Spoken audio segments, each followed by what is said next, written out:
അടുത്തത് ചരകസംഹിതയെ കുറിച്ച് പറയാണ്. ചരകസംഹിതയെ കുറിച്ച് പറയുകയാണെങ്കിൽ ഗംഗാധർ റായ് എഴുതിയ ജൽപകൽപതരു ഉണ്ട്. 19th സെഞ്ച്വറിയിലാണ് അതിനെക്കുറിച്ച് എഴുതുന്നത്. ജൽപകൽപതരു എന്ന് പറയുന്ന ടീക്കയിൽ നമ്മളുടെ ചരകസംഹിതയെ പറയുന്നത് അഖില ശാസ്ത്ര വിദ്യാ കൽപദ്രുമം എന്ന പേരിലാണ്. അതേപോലെ ചരകസംഹിതയിലെ ഉത്തരതന്ത്രം മിസ്സിംഗ് ആണെന്ന് ശിവദാസൻ പറയുന്നുണ്ട്. ചക്രദത്തൻ എഴുതിയ രത്നപ്രഭ എന്ന് പറയുന്ന ടീക്കയിൽ ചരകത്തിൽ ഉത്തരതന്ത്രവും ചരകപരിശിഷ്ടവും ഉദ്ധൃതമാണെന്ന് പറയുന്നുണ്ട്.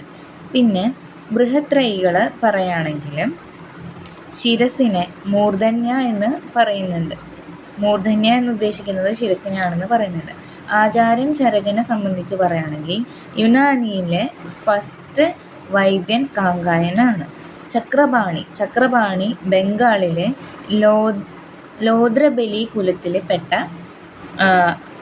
ആളായിരുന്നു എന്ന് പറയുന്നുണ്ട്. പിന്നെ ചരകസംഹിതയുടെ സ്പെഷ്യാലിറ്റീസിനെ കുറിച്ചാണ് പറയുന്നത്.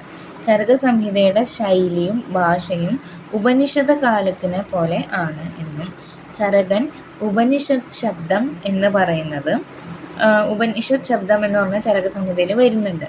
അതിൽ തന്നെ പറയുമ്പോൾ സാങ്ക്യശബ്ദം, സാങ്ക്യം എന്ന് പറയുന്ന ശബ്ദം 5 തവണയും ഇതിഹാസം എന്ന് പറയുന്ന ശബ്ദം 2 തവണയും വരുന്നുണ്ടെന്നാണ് പറയുന്നത്. പിന്നെ അഗ്നിവേശൻ മാണ്ഡൂക്യ ഉപനിഷത്തിൽ എഴുതിയിട്ടുണ്ട് എന്ത് ബ്രഹ്മചതുഷ്പാദ സിദ്ധികളെ കുറിച്ച്. ബ്രഹ്മചതുഷ്പാദ സിദ്ധാന്തങ്ങൾ എന്ന് പറയുമ്പോൾ ഒന്നാമത്തത് വൈശ്വാനരൻ, രണ്ടാമത്തത് തേജസം, മൂന്നാമത്തത് പ്രാജ്ഞം, നാലാമത്തത് തുരീയം. ഇങ്ങനെ 4 പാദങ്ങളിലായിട്ടാണ് ബ്രഹ്മങ്ങളെ പറഞ്ഞിട്ടുള്ളത്. ഇനി ചരകസംഹിതയിലെ വൈദ്യൻ്റെ തൃതീയാജാതി, പഞ്ചമഹാഭൂതം, സപ്തധാതു സിദ്ധാന്തം എന്നിങ്ങനെ കുറേ കാര്യങ്ങൾ ഉപനിഷകാലത്തിലായിട്ട് നമുക്ക് കരുതാൻ പറ്റും.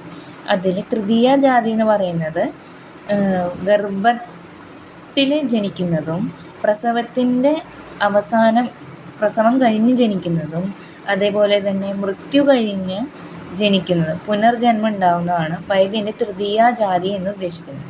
അഗ്നിവേശതന്ത്രത്തിൽ സൂത്രവും സംഗ്രഹവും ഭാഷ്യം ഇങ്ങനെയുള്ള ക്രമത്തിലാണ് അതിനെ എഴുതിയിട്ടുള്ളത്, ചരകസംഹിതയിൽ എഴുതിയിട്ടുള്ളത്.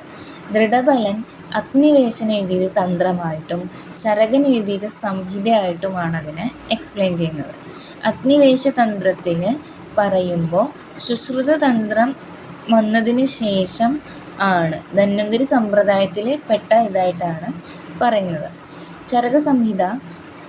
ചരകസംഹിതയിൽ നമുക്ക് നോക്കിക്കഴിഞ്ഞാൽ 14 ദേശങ്ങളും 68 ആചാര്യന്മാരെയും കുറിച്ച് എഴുതിയിട്ടുണ്ട്. ചരകസംഹിതയിൽ 4 സൂത്രങ്ങളാണ് പറയുന്നത്. ഗുരുസൂത്രം, ശിഷ്യസൂത്രം, പ്രതിസംസ്കൃത സൂത്രം, ഏകീയ സൂത്രം എന്നിങ്ങനെ 4 സൂത്രങ്ങൾ പറയുന്നുണ്ട്.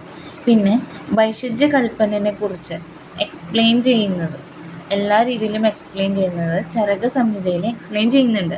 ആചാര്യരസായനം ചരകസംഹിതയിലാണ് പറയുന്നത്. പിന്നെ ബുദ്ധദർശനത്തിൽ അല്ലെ ബുദ്ധൻ്റെ സ്വഭാവോപരമവാദം നാച്ചുറലായിട്ടുള്ള ചികിത്സയുടെ ബേസാണ്.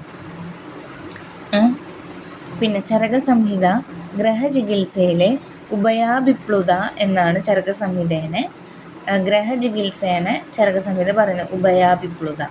പിന്നെ സപ്തചതുഷ്കങ്ങളെ കുറിച്ച് പറയുന്നുണ്ട്.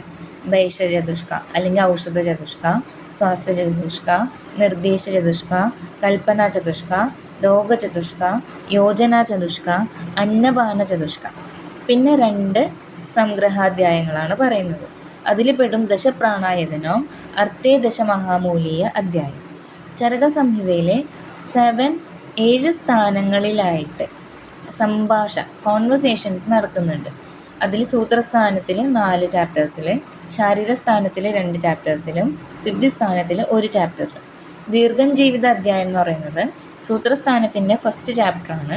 അതിൽ ആയുർവേദ അവതരണമാണ് അവർ കോൺവെർസേഷനിൽ പറയുന്നത്. അതേപോലെ വാദകലാകാലീയം സൂത്രസ്ഥാനത്തിലെ 12ാമത്തെ ചാപ്റ്ററാണ്. അതിൽ ദോഷങ്ങൾ എന്താണെന്ന് വിനിശ്ചയിക്കാൻ വേണ്ടിയിട്ടുള്ള ഒരു കോൺവെർസേഷൻ. യജപുരുഷി അധ്യായം അതും സൂത്രസ്ഥാനത്തിലെ 25ാമത്തെ അധ്യായമാണ്. അതിൽ പുരുഷഭാവങ്ങൾ വിനിശ്ചയിക്കാൻ വേണ്ടിയിട്ട് ഉള്ള കോൺവെർസേഷൻ. ആർത്രേയ ഭദ്രകാവ്യം എന്ന് പറഞ്ഞ സൂത്രസ്ഥാനത്തിൽ 26th ചാപ്റ്ററാണ്. അതിൽ രസസംഖ്യ എത്രയുണ്ടെന്ന് അറിയാൻ വേണ്ടിയിട്ട്.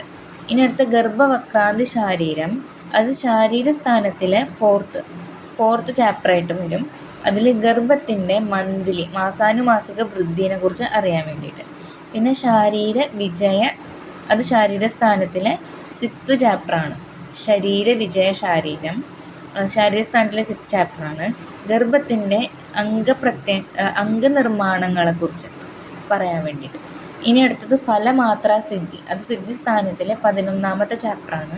അത് ഫലവസ്തി സിദ്ധിനെ കുറിച്ച് പറയുന്നതാണ്. ഇനി അടുത്ത ചരക ക്ലബ്ബ് ന്യൂയോർക്കിലെ 1898 എന്ന് പറയുന്ന കൊല്ലത്തിൽ, ഇയറിൽ 1898 എന്ന് പറയുന്ന ഇയറിൽ ന്യൂയോർക്കിലെ പ്രൊഫസർ ഓസ്ലർ ആണ് അതവിടെ എസ്റ്റാബ്ലിഷ് ചെയ്തത്.